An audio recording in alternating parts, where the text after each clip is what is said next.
Hola amigos, ¿cómo están? Me llamo Martín Garaníbar y bienvenidos a mi podcast Política Peruana.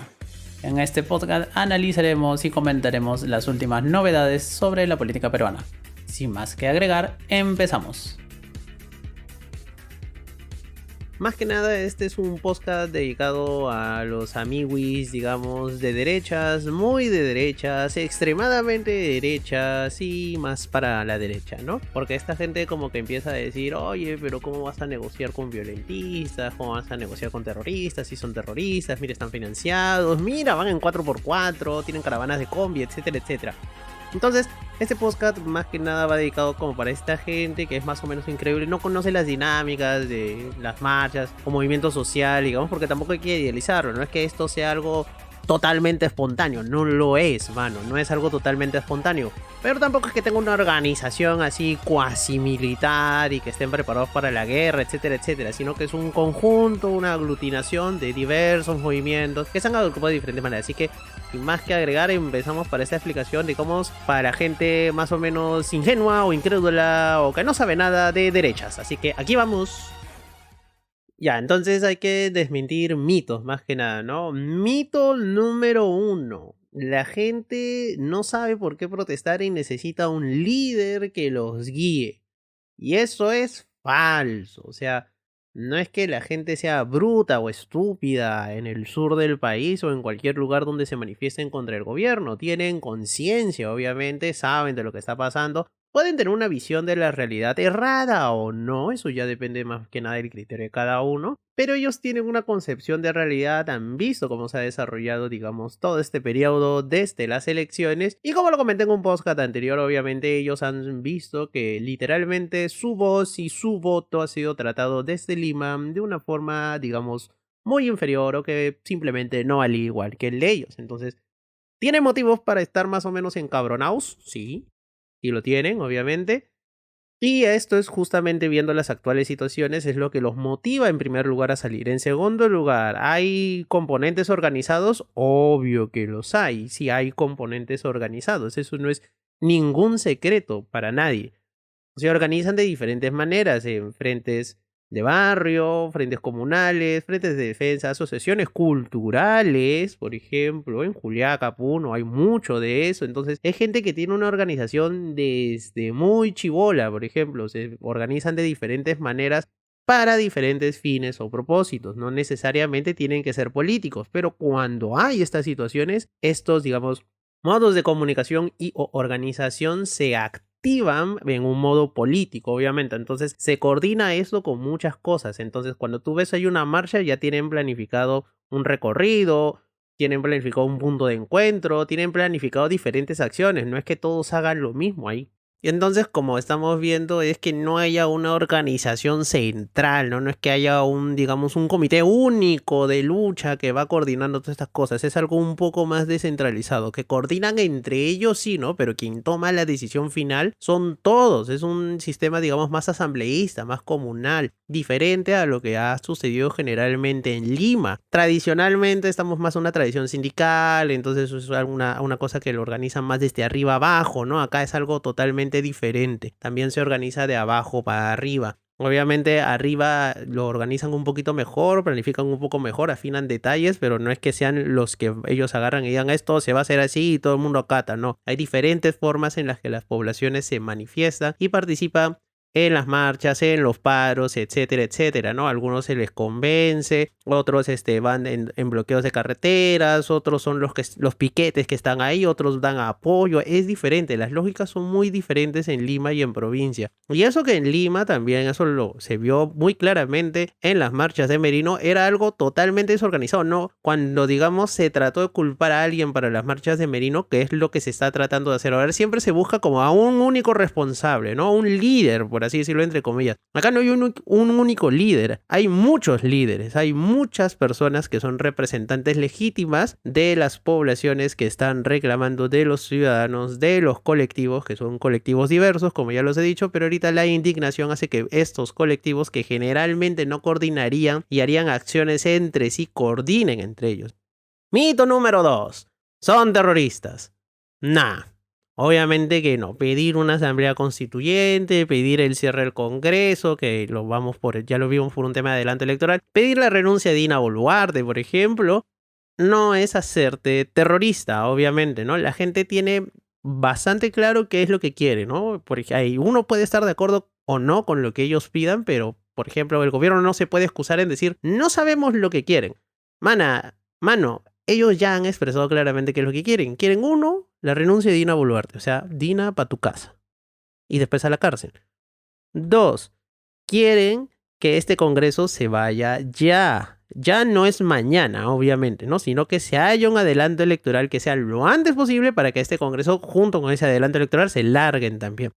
Tercer punto, adelanto electoral. No se siguen tragando el cuento del 2024 porque ellos pueden asumir erróneamente, porque hasta ahorita no hay ningún resultado concreto, de que esas reformas lo único que hacen es favorecer a partidos, digamos, de Lima o de derechas, etcétera, etcétera. Pueden estar errados o no, no hay ninguna evidencia que compruebe eso, pero es la percepción que ellos tienen. Entonces, literalmente ellos quieren elecciones lo antes posible. Significa a medio año. O en el peor de los casos, el segundo o tercer trimestre de este año. Porque eso ya es algo que no están aceptando. Y número 4, están pidiendo clarito la asamblea constituyente, que esto es algo que sí está en manos del Congreso, no necesariamente, pero digamos ahorita el Realpolitik nos obliga a ir al Congreso y justamente es lo que se está pidiendo. Lo más democrático sería hacer un plebiscito, una especie de plebiscito o referéndum, en el que se pueda plantear la posibilidad de que se convoque una asamblea constituyente que redactará una nueva constitución. No estamos pidiendo reformar la constitución, sino crear una nueva. Lo otro que están pidiendo, que son sectores minoritarios, pero también están en muchos pliegos de reclamos. Por ejemplo, en el sur, la liberación de Peter Castell, de Pedro Castillo. Eso ya sí lo he dicho, es algo muy inviable, ¿no? Tiene una pequeña opción, pero realmente sus posibilidades están bien cagadas, porque también el man está preso por el intento de golpe de estado del 7 de diciembre, y aquí no nos cansamos de decir que eso fue un intento de golpe, un autogolpe al estilo Fujimori, y obviamente como se condena el del intento de la derecha, también se condena el de la izquierda, o sea, acá no andamos sin titubeo, está preso por esa vaina, ni siquiera por corrupción, entonces ya está. Otro mito súper importante para desmentir, porque claro, digamos, en esa visión centralizada, limeña, ¿no? Digamos, de clase alta, de políticos muy de derechas, las personas, uno, no se pueden autoorganizar, dos, obviamente no piensan por sí mismas, siempre tiene que haber alguien, entonces, si no es Sendero, Movadef, obviamente tiene que ser algún agente extranjero, Evo Morales o algo por el estilo. Y Evo sí, obviamente, mete su cuchara, el man, porque es político también, y las derechas le dan la oportunidad de hacerlo, pero él no está organizando gran cosa, por ejemplo. ¿Tiene algún regambe popular en Juliaca, en Puno? Sí, obviamente, eso es innegable, nadie lo va a negar. Hay partidos con inspiración masista que han tratado de participar en elecciones que no les ha ido muy bien, pero ahí están, por ejemplo.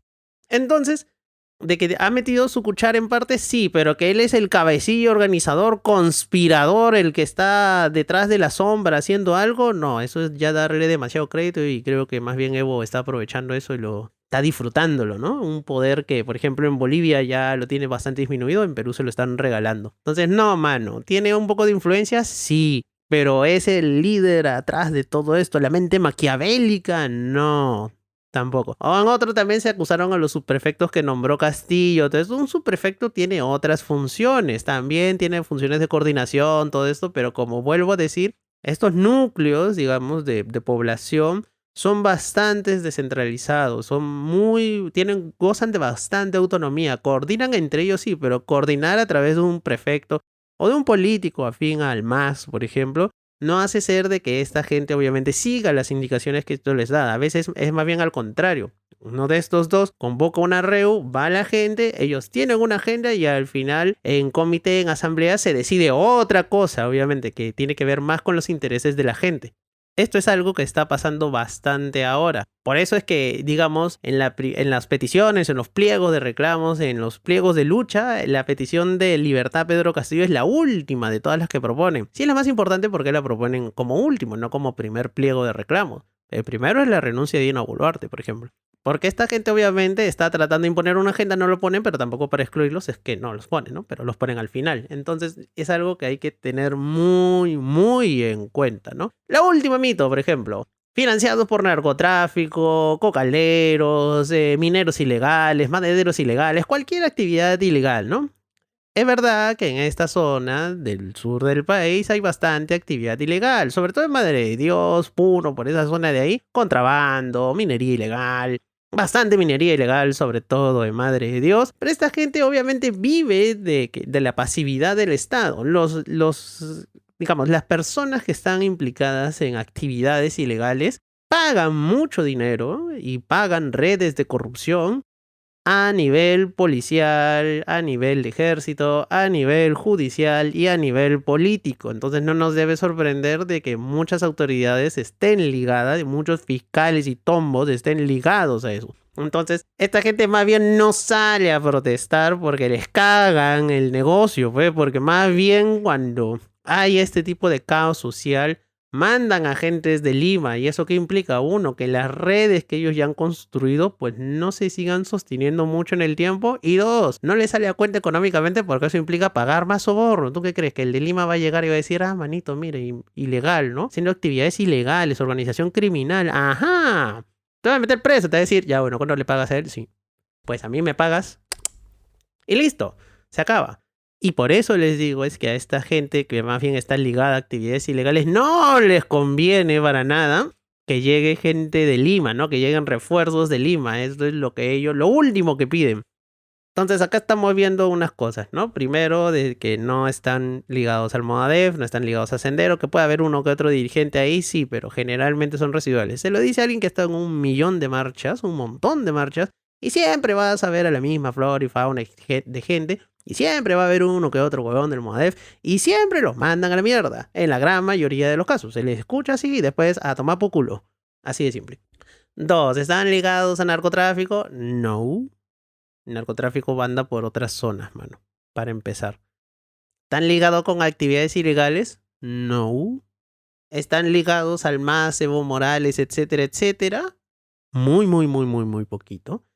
Entonces la gente dice, pero ¿de dónde sacan dinero?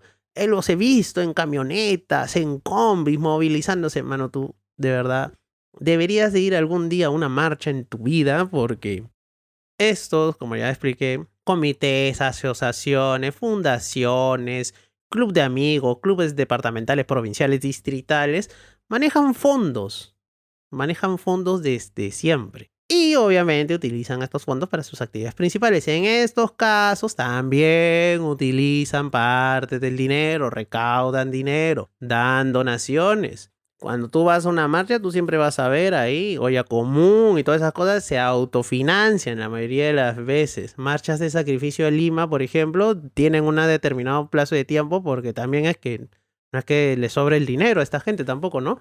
Pero son generalmente autofinanciados y encuentran solidaridad entre otras personas. Y peor, con lo que ha pasado estos últimos días en Juliaca, pues se encuentra más solidaridad y más gente apoyando. Por ejemplo, el otro día salió de un artista de esa zona, donó 50.000 soles, por ejemplo, de su propio bolsillo. ¿Eso le hace un lavado de activos o algo por el estilo? No, mano, obviamente que no. Pero mira, si una sola persona dona 50.000 soles, imagínate que donen 5 o 10 soles cada uno, multiplícalo por miles. Ya tienes tu platita ahí, obviamente. Y hay formas de donación que no solamente son monetarias. Hay gente que da dinero, hay gente, por ejemplo, que son estudiantes y dan conocimiento. Hay gente que es transportista y presta los transportes. Hay gente que está ligado más que nada, por ejemplo, que son dueños de grifos, entonces dan gasolina, etcétera, etcétera. Diversas formas de financiamiento de estas cosas. No es, digamos, hay una mala visión de Lima que cree que todo es organizado desde arriba, que ponen plata, ¿no? Que tienen un Roque Benavides, no sé, un grupo Romero, el Intercorp ahí, ¿no? Como financiaban estas marchas contra la vacancia de Castillo y ponían buses, todas estas cosas. No hay eso. En provincia es una dinámica muy diferente, muy diferente. Que hay gente violentista, digamos, que hay gente que hace desmanes, sí, como en todas marchas. Y esto te lo dice alguien que es caserito de marcha. Siempre hay un grupo, siempre hay un huevón. No necesariamente son infiltrados ternas, ahora están habiendo más ternas infiltrados que de costumbre, pero sí hay ternas siempre que están agitando, que están ahí como que tratando de mover la masa para que haga saqueos, todas esas cosas. Los ternas son generalmente fácilmente de identificar, pero bueno, en estos casos hay ternas, sí. ¿Hay más ternas que de costumbre? Sí. ¿Todo es culpa de los ternas? No. Obviamente que no. Hay gente, obviamente, que también se dedica a estas cosas, que le gusta también la huevada, saquear ahí, destruir algo, quemar instalaciones, y a veces es simplemente el producto de la indignación y la rabia colectiva. Y después de lo que ha pasado en Juliaca, a mí no me sorprende que hayan quemado sedes de comisarías, que hayan quemado la casa de un congresista al que lo acusan. No sé si con justa razón o no, porque no conozco el trabajo del man, de ser corrupto, de estar ligado a este intentona golpista, etcétera, etcétera. Eso está mal, obviamente. Y para eso, en teoría, debería de funcionar la inteligencia, y lo pongo entre comillas, policial o militar, ¿no? Que debe identificar estos malos elementos y con eso separarlos de la protesta social. Porque lo que ha venido pasando últimamente es que no hay inteligencia, se creen huevadas y medias como las teorías de la conspiración que les he dicho hace un momento, ¿no? De Movadef, que los prefectos, que Evo Morales, que narcotráfico, que bla, bla, bla. O sea, son huevadas, pues, eso, en realidad. Y al final, ¿qué haces? Tienes unos dirigentes que obviamente ese tipo de dirigentes sí están metidos en huevadas más violentas y sí sacan provecho de estas situaciones, que hacen estas cosas, pero los detienen, no los han identificado tampoco. Hablan mucho de terrorismo, de Movadef, tanta huevada, no presentan ni una prueba porque no la hay, pues mano, o se van a demorar en inventarla.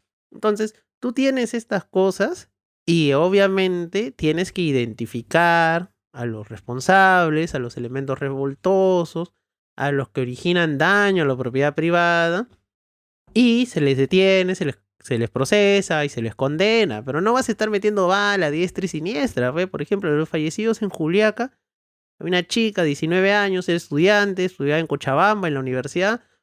Estaba en una brigada de defensa de animalitos que recogían animalitos de la calle. Estaba desplazándose con su familia a hacer compras. Para su mala suerte, estaban cerca del aeropuerto, balazo, muerta. Un vendedor de helados estaba regresando de su jornada laboral.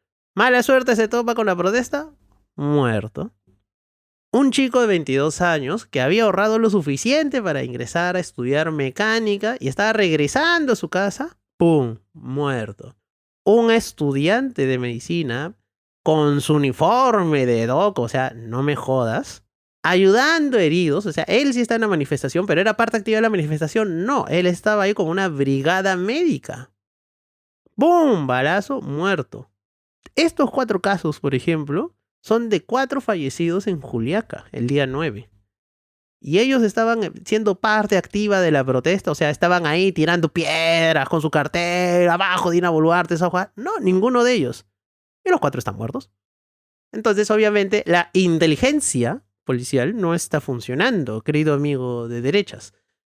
Esto te hace ver de que se necesita, uno, utilizar sabiamente el recurso, la fuerza, porque es verdad, el Estado tiene el monopolio de la violencia y se ejercita a través de la Policía Nacional y las Fuerzas Armadas, pero es un ejercicio residual, es última ratio, en pocas palabras. Tú no estás autorizado a tener un gatillo fácil, esto no es los Estados Unidos, huevón, donde cualquiera puede tener un arma y te mata.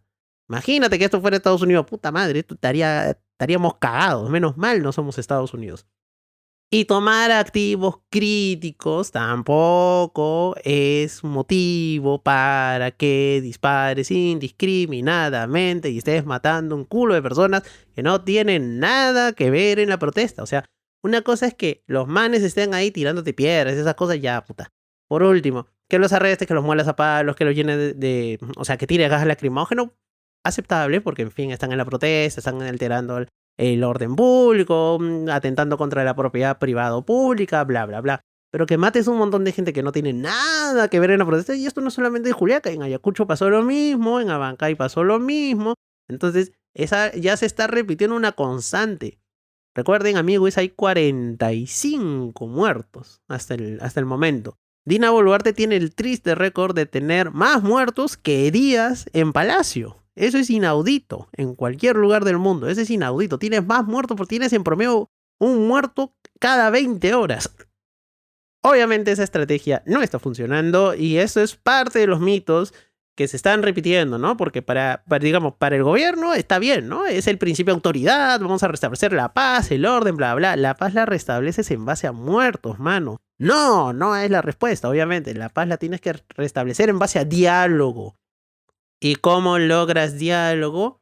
Con gestos. Por ejemplo, un gesto podría ser pedir perdón, hacer un mea culpa, no sé, levantar el estado de emergencia, eliminar el toque de queda, ¿no?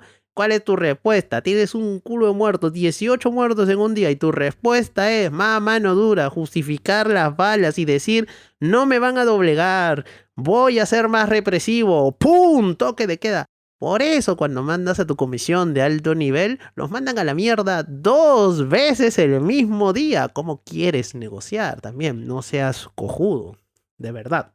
Mándaselo esto a tu amigo y de derecha para que obviamente entienda algo, para que no siga compartiendo esas ideas erróneas de cómo se organiza la gente en el sur y que la gente en el sur obviamente también tiene organización, tiene conciencia social y política, que tú no puedes estar de acuerdo con lo que ellos crean es otra cosa, pero no por no estar de acuerdo los vas a tildar de brutos, de ignorantes, de terroristas, etcétera, etcétera, etcétera. Eso está mal.